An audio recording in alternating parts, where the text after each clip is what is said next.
What's up, guys? I'm Paul, this is Screening Party, and today we are doing a full breakdown of Marvel's newest film, Black Widow. I just saw the film last night, and I just kind of wanted to talk about my overall thoughts of the film. I'm a huge Marvel fan.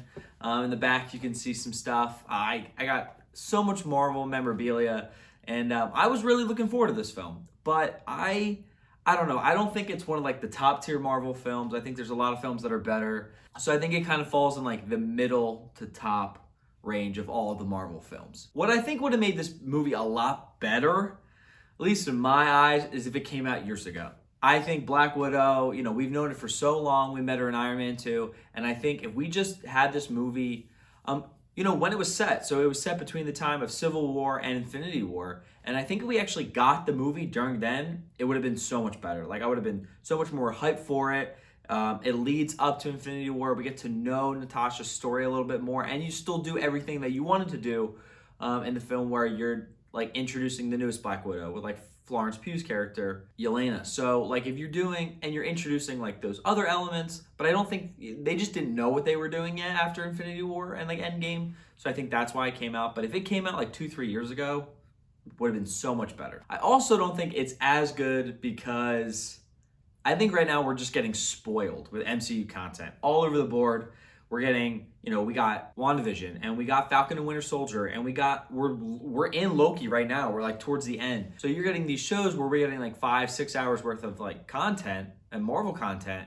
And now we're going back to the movies. So, I think if we didn't have those TV shows, I think it would have been a lot better to see Marvel, for the first time in a year and a half, 2 years, whatever it was, right? So I think it would have been a lot better, if we didn't get those shows, but those shows are so good. I think we're just getting spoiled, so I think that's why it's lower down on my list. I think really the only main reason this movie even happened was to set up the future of the Black Widow, to set up, they're setting up a few things, possibly the Thunderbolts with Thunderbolt Ross and maybe the Dark Avengers, and they're setting up the new Black Widow, and I just think it was kind of unnecessary. I don't think we needed the film. I liked it, and I liked the spy aspect of it. That's something I really enjoyed. I love the opening credit scene. So it's very James Bond-esque. The more you look at it, it's very spy thriller type of movie. And in that genre, especially with all the stuff that was happening in the mountains with the snow, I feel like that's very James Bond, very spy-esque. And I really like that stuff. We're going to talk about some of the action sequences a little bit later.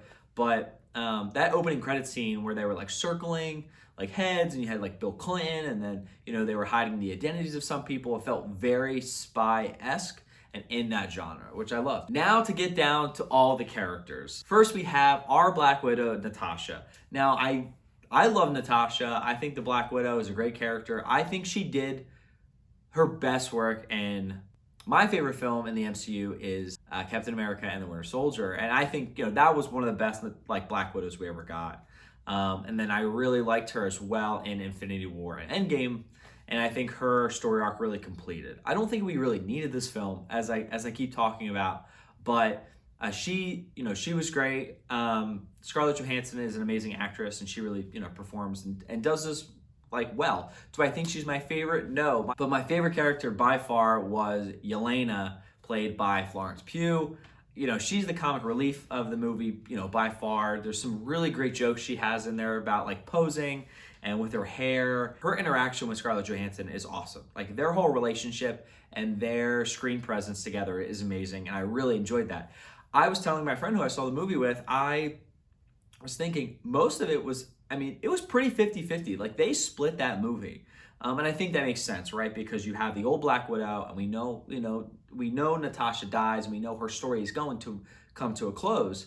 And, we're building on this future of the Black Widow program and the future Black Widow for the MCU moving forward. So I think that's kind of why, split that way. But I think Natasha probably got 60% and Yelena kind of got 40%. So it was a 60-40 split, but I loved her. She was definitely my favorite part. Then you have Alexei, who is played by David Harbour. Probably most of you guys were introduced to him through Stranger Things. I think he does a great job here. Breaking out a prison scene was my favorite with him. I also really loved the opening sequence with him, showing his powers. And we'll talk about, I'm going to go into each individual action sequence, But him showing his powers for the first time, him in Ohio, I really enjoyed, and then him in the prison.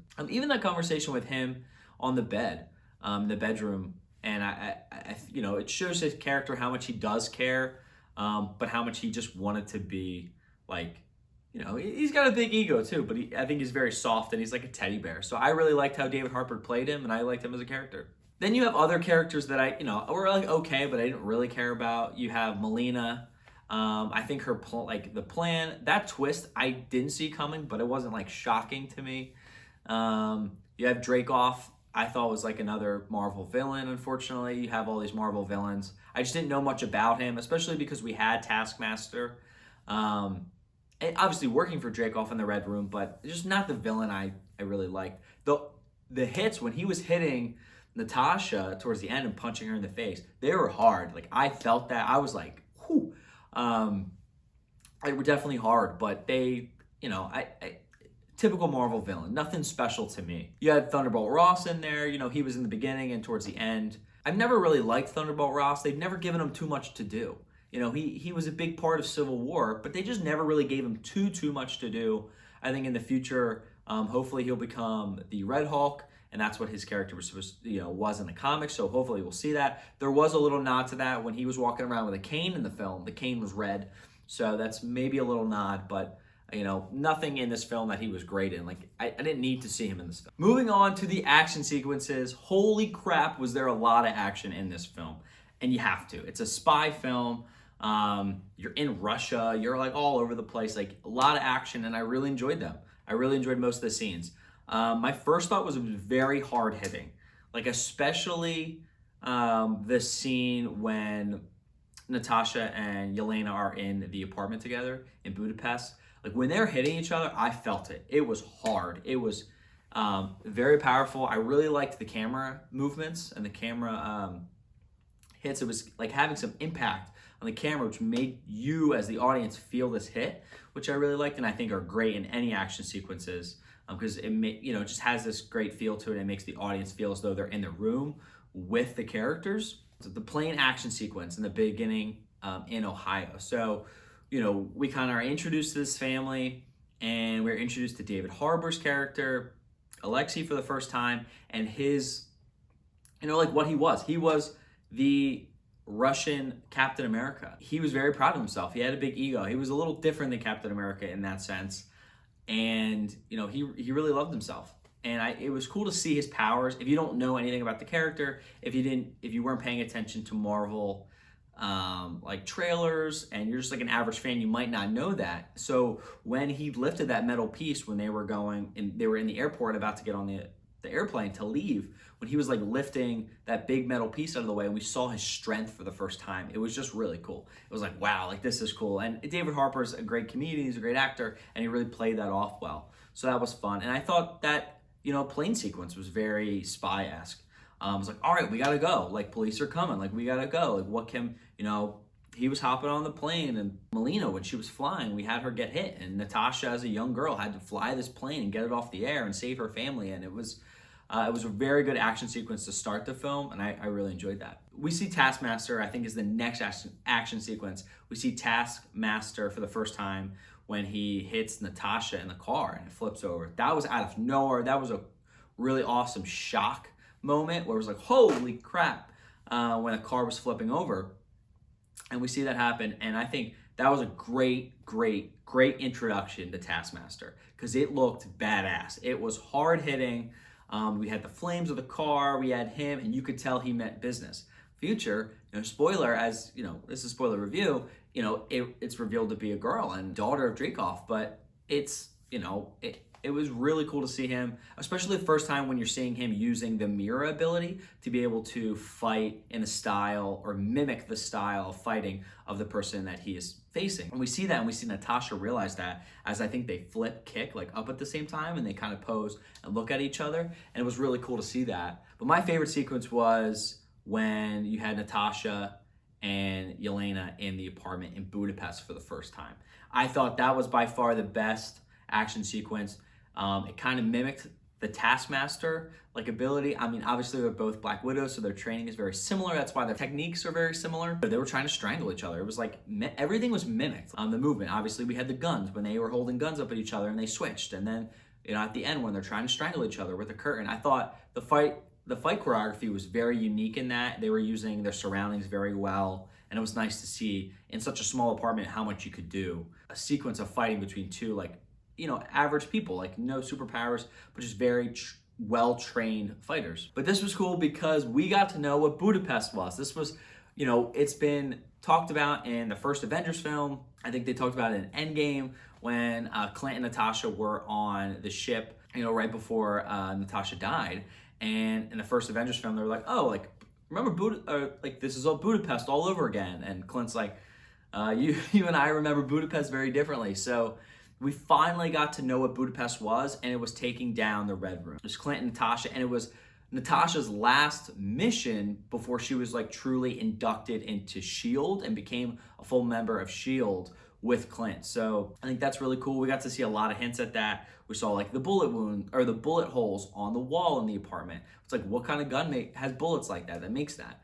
And she's like, it's arrows. And you're like, okay, cool, Clint, right? They were in that little hideout in the train station where they're playing tic-tac-toe, and you get another nod to, Clint and Natasha being there. And they're just kind of giving you, they're not showing you, but they're giving you little hints at what that mission was. And it was cool to finally know what that was, even though I wish we got to see it.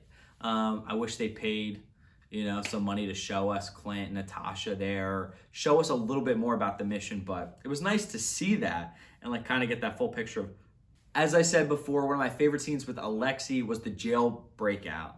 I thought it was very spy-esque, as you have the avalanche coming down, you're in the mountains, you're in a jail, you got the helicopter, Natasha's flying down, landing on the metal walkways, super fun. Alexei, David Harbour was really giving up, or was really putting his humor there. The last action sequence I'll talk about is the third act. And there was a lot of things going on in the third act. The first thing is when they found the Red Room and they were, traveling and realized it was a city in the sky. I personally just didn't think that was necessary. I was like, I get it. It's it could be sky, or it could be spy-esque and be this, city on a cloud kind of thing. This is how he's getting away with everything. But I feel as though, Captain America Winter Soldier and Civil War and those, political thrillers did really well because they were grounded and you felt as though they were real. And I feel like we could have did the same thing here, where it's why not put it, in some secret base? Why not put it in the mountain, like something in Kingsman, the Secret Service, when they're fighting in that mountain?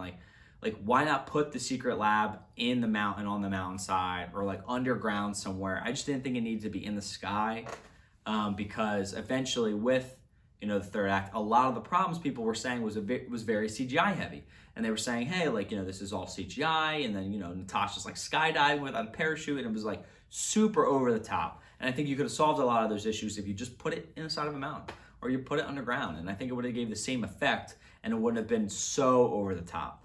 But I wish we saw a little bit more of the Red Room with the girls fighting when we got up to that city.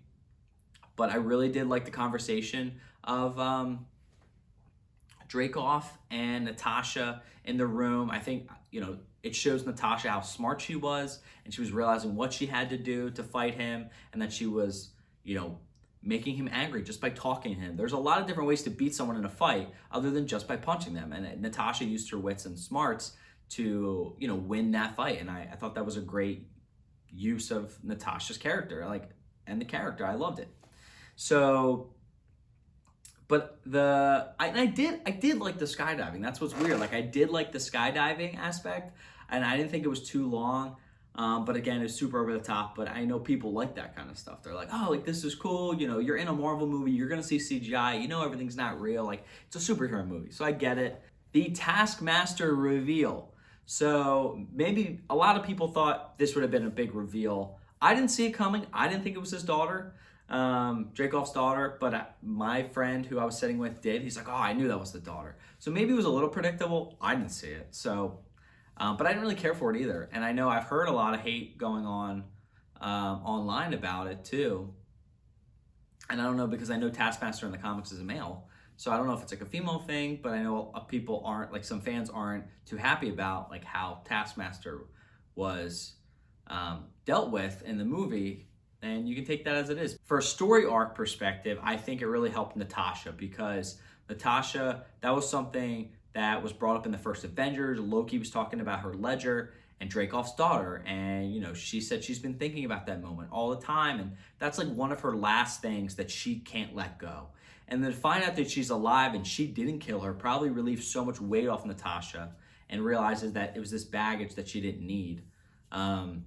Was good character development to Natasha, and I think worked really well storyline wise. So I liked it. I think it made sense, but I didn't see it coming. Also, something with that too, before we get off this, was that Natasha wanted to break Dreykov's daughter away from like the mind control and like help her. And I think that, that too was like a full circle of this, where you could tell Natasha has really left what was taught to her in the Red Room, and that she's moved past that. She's done with her past, even though most of the film is, it's concluding her past. It's basically putting a lid on it. And the very last thing we're going to talk about is the end credits scene. I thought this was a great end credits scene. It is Yelena at her sister's grave, and this is supposed to take place now. So after Endgame, so probably in the year 2023 or 2024. She's making sure that the tombstone is nice and everything's looking good. So all of a sudden you have Val come out of nowhere. Obviously, we met Val and Falcon in the Winter Soldier,